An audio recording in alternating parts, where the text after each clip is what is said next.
शूर्पणखा कौन थी? जनमानस में शूर्पणखा की छवि राक्षसी होने, कामी होने, निर्ममता से नरसंहार करने की होने से वह घृणा की दृष्टि से देखी जाती है। करोड़ों जन्मों तक तपस्या करने के बाद भी ऋषि मुनियों को भगवत दर्शन लाभ नहीं हो पाते, परंतु इसने उनके दर्शन के साथ साथ बातें भी की तथा श्री राम ने उनकी लक्ष्मण जी से भी बात करवाकर भक्ति स्वरूपा आद्य शक्ति जगत जननी सीता माता के दर्शन भी करवा दिए। एक जिज्ञासा बनी रहती है कि आखिर शूर्पणखा ने ऐसा कौन सा पुण्य किया होगा जिससे उसे यह सौभाग्य प्राप्त हुआ। मनीषी व ज्ञानी जन हमेशा इसका चिंतन किया करते हैं। शूर्पणखा पूर्व जन्म में इंद्र की प्रिय नयनतारा नामक अप्सरा थी। पृथ्वी पर वज्र नामक एक ऋषि घोर तपस्या कर रहे थे। तब नयनतारा पर प्रसन्न होने के कारण ऋषि की तपस्या भंग करने हेतु इंद्र ने इसे ही पृथ्वी पर भेजा, परंतु वज्र ऋषि की तपस्या भंग होने पर उन्होंने इसे राक्षसी होने का श्राप दे दिया। ऋषि से क्षमा याचना करने पर वज्र ऋषि ने उससे कहा कि राक्षस जन्म में ही तुझे प्रभु के दर्शन होंगे। नयनतारा ने मन में संकल्प किया कि यदि भगवान के दर्शन होंगे तो मैं उन्हें प्राप्त कर लूँगी, परंतु ऐसा नहीं हुआ। तब वही अप्सरा देह त्याग के बाद शूर्पणखा राक्षसी बनी। भगवान को प्राप्त कर लेने की धुन में अगले जन्म में शूर्पणखा मथुरा नगरी में कुब्जा बनकर पैदा हुई और भगवान कृष्ण को प्राप्त किया तथा उनके स्पर्श से पुनः नयनतारा के रूप लावण्य को प्राप्त कर पाई। गोस्वामी जी के अनुसार पूर्व जन्म में शूर्पणखा अहिनी अर्थात सर्पिणी थी तथा शेष जी की पत्नी थी तथा लक्ष्मण जी पूर्व जन्म में शेष जी सर्प थे। यथा अहई कुमार मोर लघु भ्राता, अहई सर्प अर्थात शेष जी, कुमार कुआरा अर्थात वर्तमान में पत्नी से रहित। तभी श्री रामचंद्र जी ने शूर्पणखा को लक्ष्मण जी के पास भेजा, क्योंकि दोनों पूर्व जन्म में पति पत्नी थे। मानस कथा अनुसार पंचवटी के अपने आश्रम में रामचंद्र जी सीता के साथ सुखपूर्वक रहने लगे थे। एक दिन जब राम और लक्ष्मण वार्तालाप कर रहे थे तो वहां पर अकस्मात रावण की बहन शूर्पणखा नामक राक्षसी आ पहुंची। वह राम के तेजस्वी मुखमंडल, कमल नयन तथा नीलांबुज सदृश शरीर की कांति को चकित होकर देख रही थी। राम का मुख सुंदर था, किंतु शूर्पणखा का मुख अत्यंत कुरूप था। राम का कटी प्रदेश एवं उदर क्षीण था, किंतु शूर्पणखा बेडौल लंबे पेट वाली थी। राम के नेत्र विशाल एवं मनोहर थे, किंतु शूर्पणखा की आंखें कुरूप तथा डरावनी थी। राम की वाणी मधुर थी, किंतु शूर्पणखा भैरवनाद करने वाली थी। राम का रूप मनोहर था, किंतु शूर्पणखा का रूप विभत्स एवं विकराल था। उन्हें देखकर उसके हृदय में वासना का भाव जागृत हो उठा।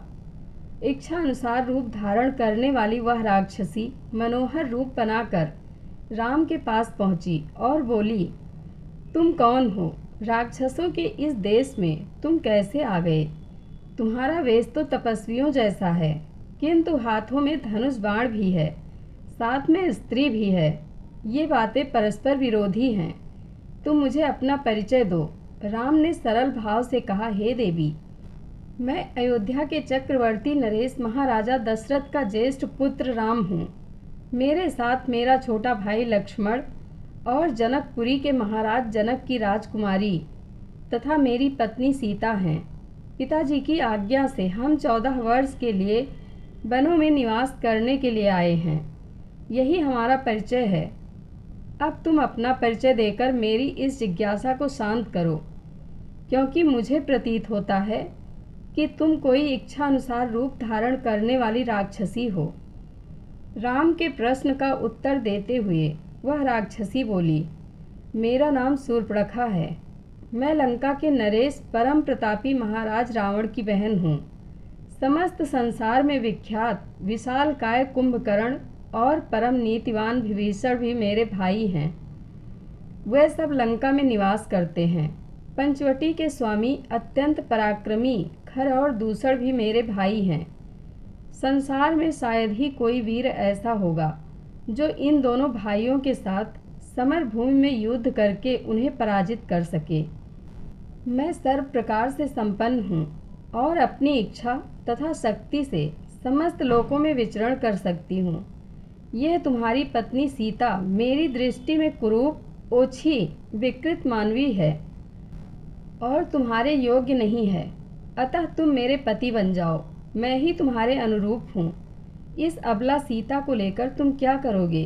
तुम्हारी भार्या बनने के पश्चात मैं तुम्हारे भाई और सीता को खा जाऊंगी और तुम्हारे साथ विचरण करूंगी।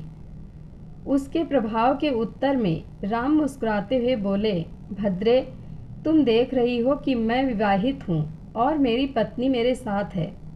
हाँ, मेरा भाई लक्ष्मण यहाँ अकेला है। वह सुंदर, शीलवान एवं बल पराक्रम से संपन्न है। यदि तुम चाहो तो उससे सहमत करके उससे विवाह कर सकती हो। राम का उत्तर सुन शूर्पणखा ने लक्ष्मण के पास जाकर कहा, हे राजकुमार, तुम सुंदर हो और मैं युवा हूँ। तुम्हारे इस सुंदर रूप के योग्य मैं ही हूँ, अतः मैं ही तुम्हारी परम सुंदरी भार्या हो सकती हूँ। मुझे अंगीकार कर लेने पर तुम मेरे साथ इस दंडकारण्य में सुखपूर्वक विचरण कर सकोगे। शूर्पणखा के इस विवाह प्रस्ताव को सुनकर वाक्पटु लक्ष्मण ने कहा, सुंदरी, मैं राम का एक तुच्छ सा दास हूँ। मुझसे विवाह करके तुम केवल दासी कहलाओगी। अच्छा यही है कि तुम राम से विवाह करके उनकी छोटी भार्या बन जाओ। तुम्हारा रूप सौंदर्य उन्हीं के योग्य है। लक्ष्मण के परिहास को न समझकर शूर्पणखा ने उसे अपनी प्रशंसा समझा। वह पुनः राम के पास जाकर क्रोध से बोली, हे राम, इस कुरूपा सीता के लिए तुम मेरा विवाह प्रस्ताव अस्वीकार करके मेरा अपमान कर रहे हो। इसलिए पहले मैं इसे ही मारकर समाप्त किए देती हूँ, फिर तुम्हारे साथ विवाह करके मैं अपना जीवन आनंद पूर्वक व्यतीत करूँगी। इतना कहकर प्रचंड क्रोध करती हुई शूर्पणखा विद्युत वेग से सीता पर झपटी। राम ने उसके इस आकस्मिक आक्रमण को तत्परता पूर्वक रोका और लक्ष्मण से बोले, हे वीर, इस दुष्टा राक्षसी से अधिक वाद विवाद करना या इसके साथ हास्य विनोद करना उचित नहीं है। इसने तो जानकी की हत्या ही कर डाली होती। तुम्हें इस कुरूपा और कुलटा राक्षसी को उसके किसी अंग से विहीन कर देना चाहिए। राम की आज्ञा पाते ही लक्ष्मण ने तत्काल खड्ग निकाला और दुष्टा शूर्पणखा के नाक कान काट डाले। शूर्पणखा भगवान को डायरेक्ट पाना चाहती थी, जबकि भगवान को पाने के लिए वैराग्य भक्ति का होना जरूरी है। इसलिए श्री राम ने शूर्पणखा को लक्ष्मण जी के पास भेजा, जो वैराग्य स्वरूप हैं, लेकिन शूर्पणखा की समझ में नहीं आया। फिर पुनः भेजा, फिर माता सीता जो भक्ति स्वरूप हैं, उनको मारना चाहा। तब लक्ष्मण जी ने नाक कान काट लिए। पीड़ा और घोर अपमान के कारण रोती हुई शूर्पणखा अपने भाइयों खरदूषण के पास पहुंची और घोर चित्कार करके उनके सामने गिर पड़ी। जय श्री राम। धन्यवाद।